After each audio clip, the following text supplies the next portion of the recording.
Academics are trying to artificially change definitions to weaponize it against their foes. Homophobia. When you break the word apart, homo, the prefix, means same, while the root of phobia means an irrational fear. But when you put those two words together, you don't get the irrational fear of gay people. You get the disdain and hatred of gay people. This has always perplexed me because we have words like misandry, that's the hatred of men. Miso means hatred.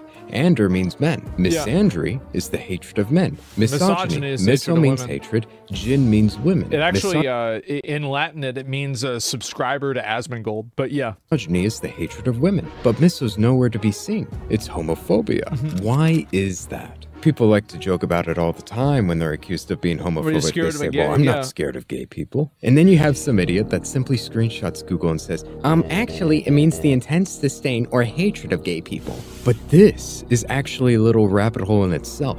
Because let's genuinely ask the question, why is it called a phobia? I think the reason why people call it phobias is the same as Islamophobia or transphobia.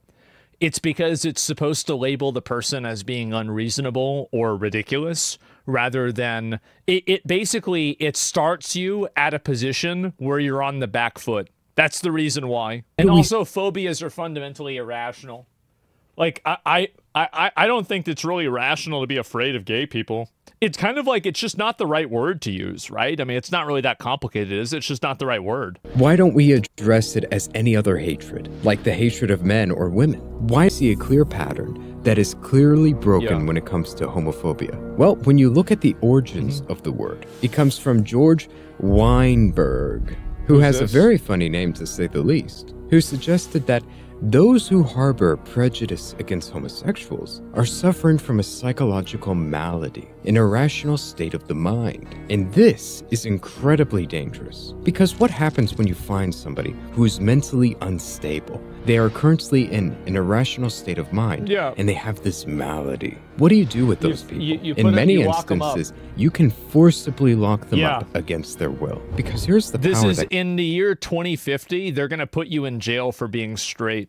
Comes with labeling things as mental disorders or mental illnesses. When it comes to law, you can lock up certain individuals against their will because they're mentally ill. They have a mental disorder. And not only can you lock them up against their will, you can also excuse certain behavior under the pretext that it was caused by a mental disorder. He's not evil, he's not malicious, he's simply disturbed. He's simply unwell. There is a lot of power when it comes to language, when it comes to labels. And in this instance, we can see that clearly the etymology of the word makes no logical sense. It's not natural. There was a clear agenda behind the creation of this word. And I agree with this, by the way. I agree with this and all of the other identity phobias. Like, I think transphobia, homophobia, Islamophobia, all of them are intentionally dishonest language that is used in order to effectively shift the conversation and shift the person's perspective of the idea, like preemptively. I completely agree with this video. It's completely dishonest. To label certain people that you disagree with as having a psychological malady. And here's the thing, language can change over time. It can naturally evolve and words have new meanings, but what's currently happening today, especially with words like sexist or racist, is that they're being changed artificially from top to bottom. It's not something that's simply happening with people over time. This is coming from an academic level where they're trying to artificially change definitions, words that have strong impacts in our society, like racist or yes, and changing the meaning of them to weaponize them. A lot of people, I think this is a big problem, and this is one of the reasons why I've always thought that people like the idea of an uneducated population, is because an uneducated population is kind of like blind to a lot of this kind of stuff. And I think that the way that you use words and which words you choose to use is actually incredibly important. And the reason why people choose to use those words is because they're effective. You have a word such as racist. Easier to control. Whenever you use that word, you think of a person who treats another individual unfairly because of their race, not because of anything they did. Of course. Or because of their character. Naturally. Simply because of the color of their skin. But now they're taking that word and forcing forcibly, artificially changing it to mean something else. Now it no longer has to do with simply your actions, but in order to be racist now, it's prejudice plus power. To be fair, this has generally failed. Like, this messaging of, like, changing the definition of racism has pretty much failed, and culture and society has rejected it. Now, you do still have some people that are holding on to it, but in a general sense, it definitely did not catch on. Many people still parrot it. Yeah, of course, but people still think the earth is flat. It's not really a big deal. This is class warfare, a direct attack on people. Now look, these are actually interesting things. I think there's a bit of truth to them. For example, when it comes to systemic racism, if you have a group of people who have power within a society, and they are using that against a different race, that's distinctly different from individuals being towards each other. The problem is, though, they're forcibly removing the meaning of that word to exemplify and excuse certain behavior against specific groups while automatically vilifying others. That is a weapon, and that is something that needs to be actively fought against, because that is a direct attack against innocent people, even children that did nothing wrong. Now all of a sudden you have a group that can't do anything wrong, and another that can't do anything right. And again, I'm not against the evolution of language. Language changes all the time. It happens, it's natural. The problem is, this is artificial. There is an agenda behind this. And look, you can explore certain concepts, have words to express what you mean, but you're not allowed to artificially change language with an agenda to weaponize it against people, especially innocent people. And I think that's the big issue, is that the intention of changing the language is done specifically in order to mislead people and to make them believe something that isn't necessarily true. Who is he referring to?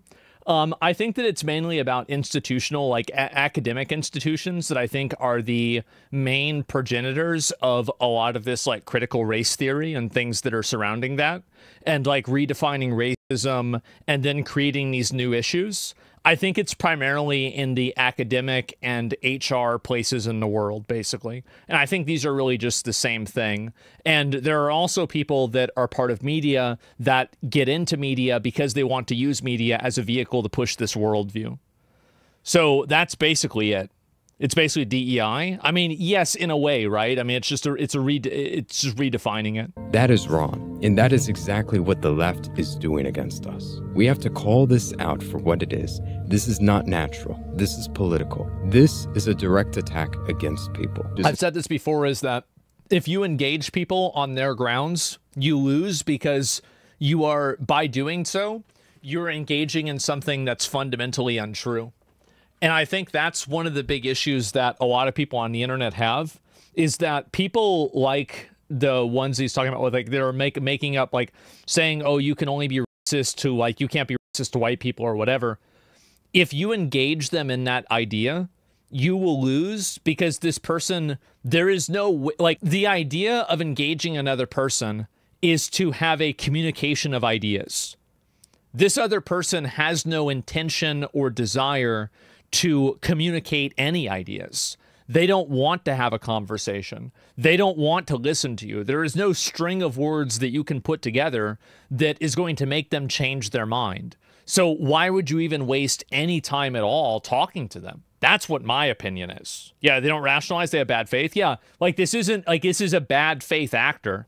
And I think that too many people make the mistake by engaging with bad faith actors, and in doing so, I think they end up making everything worse. So when people try and bring up these changes in definitions when it comes to racism, sexism, or even the usage of the word homophobia, just know what is actually happening, whether they're conscious of it or not. This is what they're trying to do. This is why it makes no sense.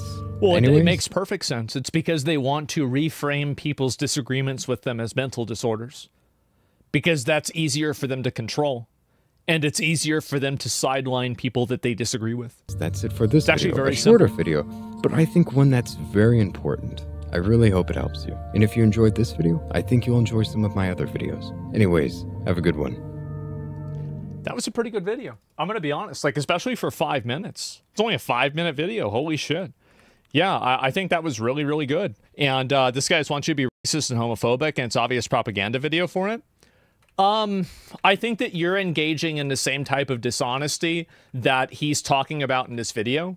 And so there's really no reason, like, what are we going to do? Are we going to go and be like, oh, yeah, that's so true for sure. Like, yeah, like, well, what do you mean by that? I don't want to argue with you about this. It's so stupid. Like, fat phobic. Yeah. And also, by the way, I am fat phobic. I am afraid of being fat. Like, because being fat means you're going to be unhealthy and it's bad for you. Like, why would somebody not be fat phobic? You should be fat phobic. Like, what are you talking about? It's common sense. But my point in general, but you don't care about being healthy? Sure, right? But like, I mean, everybody draws the line somewhere. And also the big difference is that I don't call people soda phobic whenever they don't want to drink soda. But when people say they don't want to be fat, they get called fat phobic. That's the difference. So there's no problem with a person living their life the way that they choose to. But the issue is when you live the life the way that you choose to, but at the same time, then you want to have everything be different and you want to have it be you want to be accepted, right? I think that's the big problem more than anything else. You never engage with a person who's dishonest. You'll only lose. And again, and the reason why is because they won't let you win. You can prove them wrong and they will just say that you're lying. So if you engage with a person who is not trying to like have an honest conversation, the only thing you're going to do is look stupid.